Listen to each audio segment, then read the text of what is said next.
guess, the best part of the job? Or I guess just, in the nonprofit realm, what's the best part?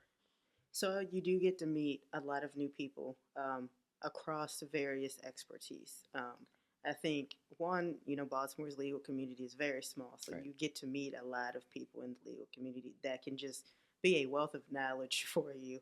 Um, I know for consumer, I have like a couple of attorneys I will just call because I do not know what's happening, and so they can give guidance to what's going on, Hmm. or they can be like, I also do not know what's happening. So let's try to find a resolution for it. But it's just, again, the people, I know a lot of people say that, like, oh, it's the people you meet.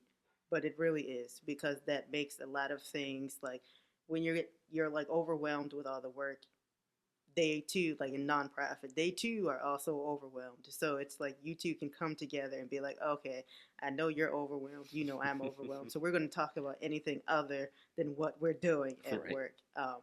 So yeah, the people are great. Also, just the wealth of knowledge that you get as a nonprofit attorney. Um, Again, I am a new attorney, but like if you, it was surprising to me when people were referring to me as like the expert for consumer and housing related issues, and I was like, oh, not me. But then apparently I realized like, oh yes, it is me. When like you have judges asking me like, hey, what does this mean, or stuff like, oh, I am actually an expert in this area. That's and awesome. and then the fact that you're also knowledgeable in like so many areas. So I have knowledge in housing and consumer, which in and of itself, those are giant areas of law. Estate planning, advanced estate planning, advanced planning, wills, um, expungements. I do not do tax, so do not ask me Hmm. anything about taxes.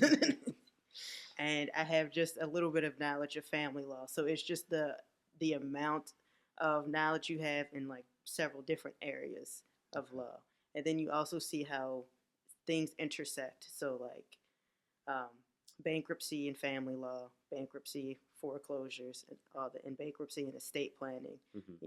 Though bankruptcy is my area, but how they intersect with the other three areas that I really don't work in, but it's really cool.